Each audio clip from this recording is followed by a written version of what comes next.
Hey everybody, this is your host, Nevin Gusak. Welcome back to the program here. Um, One of the things I've been trying to do within the past year um, is try and get on other people's YouTube channels, particularly ones where I have some agreement with. Um, One such individual, real nice guy, Connor, who is the proprietor of a couple of YouTube channels. Very nice guy. I've met him actually in real life. Connor of Counterpoints Coliseum. Definitely give his YouTube program a listen and subscribe to him. I've been on his program 2 times. I'm expected to be going on one of his panels sometime, hopefully next month. Then there was another one who had some interesting debates, and I have some level of agreement with in many ways. A gentleman who calls himself Econoboi. I do know his real name. I'm not going to give it, obviously, for privacy reasons. Very nice, very pleasant, very knowledgeable individual. And he had some rather good debates with Marxist Leninists um, and fascists. Obviously, Econoboi is against socialism, against communism, against fascism, which obviously makes him, in that sense, a kindred spirit. But he also takes this very strong stand against the exponents of this sort of libertarian social Darwinist version of capitalism. And he's clashed or has had some good debates, some of it pleasant and some of it not so pleasant, with individuals like Andrew Wilson, aka Big Papa Fascist, as well as also your other types of sort of libertarian or Reaganite type conservatives. Some of them were very pleasant. Some of them were just flat out obnoxious and poor debaters, in my opinion. They really didn't muster too much facts. Um, so I had a discussion. I really am not much of a debate bro, but I had a discussion with him. There was definitely more agreement than disagreement. With our discussions here. And I just wanted to go through the chat replay. And I got 23, he got 23 likes on the conversation. Um, you know, One person, Plush 1993, said, based on what I just read about civic nationalism, it sounds like this will be a fairly milquetoast conversation. Well, I guess that just depends on, your viewpoint. Uh, Civic nationalism is not as controversial as, say, racial nationalism and other forms of totalitarian or genocidal nationalism. So it's not going to be as edgy or offensive. But to a libertarian, like a YouTuber Bastier, for example, if I was talking with him, it probably would have not been milk toast. And, just saying, not a particularly controversial viewpoint, to be honest. Econoboi actually at first thought I was a fascist. And then I had to tell him, no, I am not a fascist. I'm not sure if he didn't have the time to fully read, my biography. And, obviously he wasn't aware, and maybe that's my fault, about the books that I have published, which are clearly both against fascism and communism. This one fellow commenter wrote, we're not united as American, I'm guessing. Well, yeah, we are not. We're definitely not united. He says, man with 85 IQ attempts to understand life, and this person isn't mentioning Giovanni Gentili, so he's not a fascist, definitely not. Why be a nationalist and not an internationalist? Well, I mean, that's an interesting comment. I'm a nationalist because I want to put my countrymen first and foremost. However, you can be internationalist in the sense that you do want to wish the world well. Within reason, you help nations build themselves up. while strictly protecting your own interests, particularly with trade and immigration policy and foreign policy, striking that balance. If there's a major natural disaster in, say, Haiti or even Cuba or wherever, we would send assistance as long as it's not pillaged or misused. This way, we directly help people, like what we've done in Haiti, for example. Those kinds of actions, if you're international, if those kinds of actions are what it could be construed as internationalism, that's fine. But when you're too interdependent with other nations, and if that's your definition of internationalism, that's where I draw the line. That's where I lean more towards nationalism, because other nations are going to protect their own interests, even if they pay lip service to notions of in the global community and the international community. And we can't begrudge the other countries from protecting their interests necessarily. We just have to do a better job of not only protecting our own national interests, but particularly the interests of average men and women in this country. Guys, too polite. Yes, I, in discussions with people that at least I have some common ground with, I tend to be polite. If you guys have ever met me in real life, you see me I work for one of the Broward County Library Systems. I'm a branch manager. I tend to be polite. I was brought up to be polite. My father, my stepfather, my mother, stepmother, I was taught to be polite. Worked in customer service when I was working in supermarkets since I was legally able to work. I knew what customer service is. You have to be polite. My ex-mother-in-law would always say, it's better to win flies with honey than vinegar. So it's just, that's how I try to roll. Now, there are probably certain conversations that I may have if you're a social Darwinist, bootstrapper, libertarian, Ayn Rand, Reaganomics kind of person that likes to shit all over labor and average people, then the conversation probably, if you press my buttons, will not be polite. And if you also are a hardline Marxist Leninist or a Nazi, I probably would have a hard time retaining my composure, especially if it's a debate or if you're attacking me. But yes, generally I tend to be polite. Oh, somebody said, I like this dude, but what happens when the social woes need money and funding to fix? How do we get socially conservative people on board? And that's a good question. That's a really, really good question. You have to get the portion of socially conservative people that are not too wedded to libertarianism. And that comes through conversations.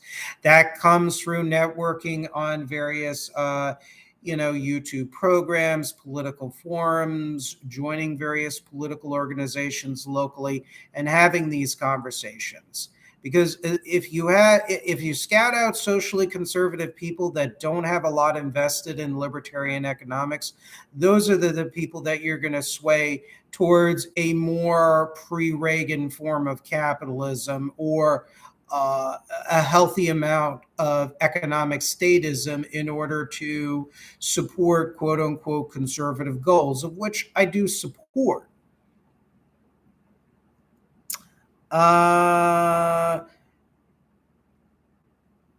Try to find their controversial positions. He is painting a nice picture. Hell, I'd vote for the guy with the rainbows he is selling, laughing out loud. Well, to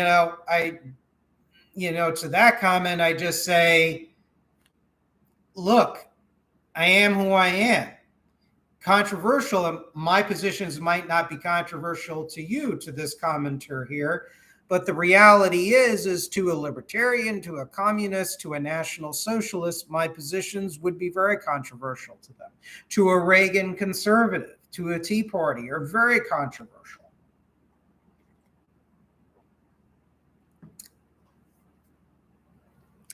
Plush 1993. This guy isn't really on the internet too much, is he?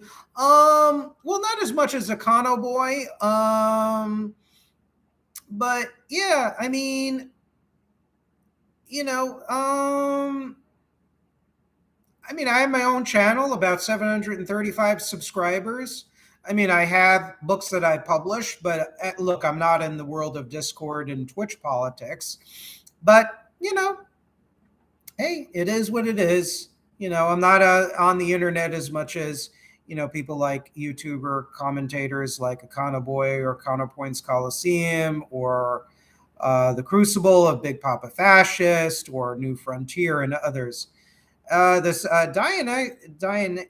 Dionysus BL, he's really commenting a lot. Hey, I like bootstraps conversations, lol. Bootstraps get bad rap. Anyone that's worked in addiction knows you can't force help cure addiction if an individual refuses to quit. And yeah, that's a good point. Bootstraps, look, you can have access to all the resources. Dionysus brings up a good point. You can give somebody all the resources in the world, but the fact of the matter is, but the fact of the matter is, you need to have your own. Let me just send this message here, real important here. I apologize.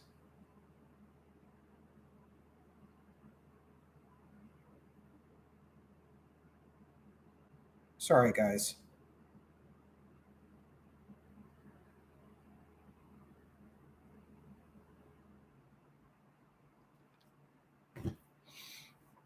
So yeah, look, you can be handed all the resources in the world and you can use them poorly or you can choose not to. But I would say the more people than not, more your average people who abide by the rules, they're going to use their resources wisely more so than not, I would say. But yes, people have to have a combination of willpower and responsible decision making, but that alone won't solve the problem. People have to have access to just resources. I got through a divorce and also a difficult relationship breakup in the latter part of 2021. I lost a lot of weight. Yes, I had willpower and a bootstrap can do attitude. And people have told me that. Oh, Nevin, you pulled yourself up by your bootstraps. And I say, yes, that's true. And I appreciate the compliment. But the fact of the matter is that at the same time, I had access to resources. I have a full-time job. I have 2 savings accounts. I mean, I'm not starving. I have resources. I have a family that is supportive emotionally.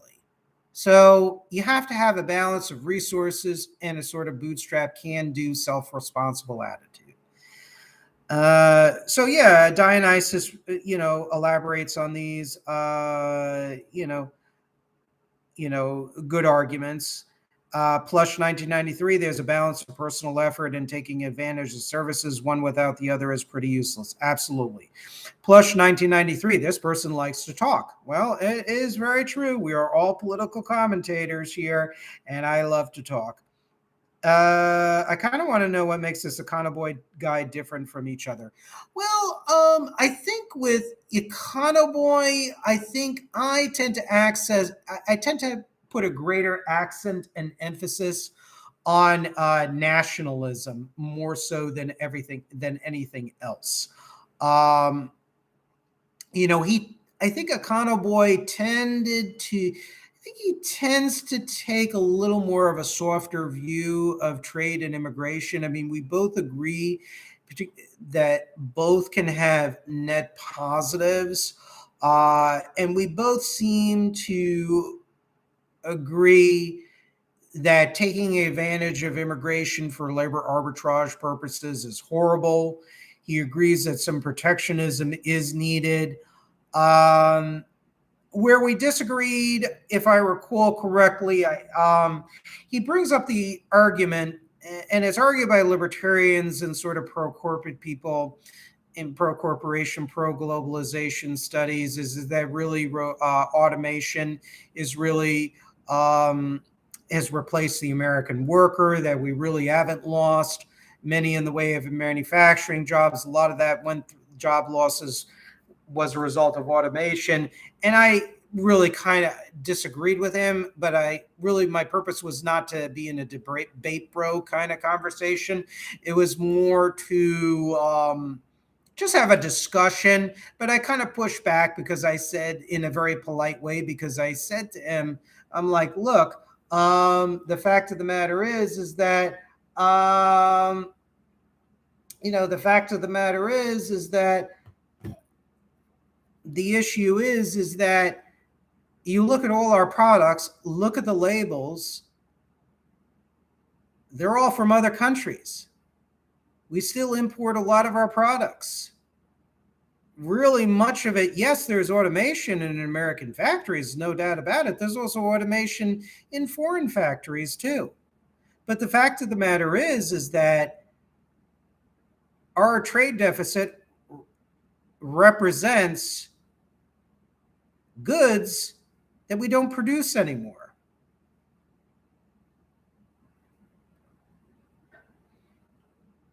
Goods and capital that have been exported overseas.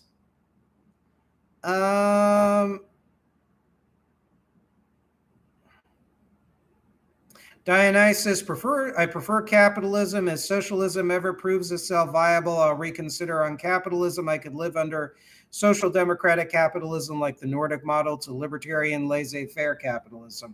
Well, yeah, I agree. Yeah, I prefer capitalism too, pre-Reagan capitalism with certain nationalist and social democratic reforms made to it. I don't think big fan of state capitalism. Not even sure I agree a state can ever be capitalist in the economy. State-run industry doesn't scream capitalism to me, but I digress. Well, generally speaking, I don't support state-run industries unless it's absolutely necessary or there's a market failure. I subscribe to the old West German Social Democratic Party Gerdsburg program of 1959, which basically stipulated, and I might be misquoting it to my German viewers and subscribers, as much market as possible and as much state control as needed. And I tend to take a non-dogmatic view of the economy. I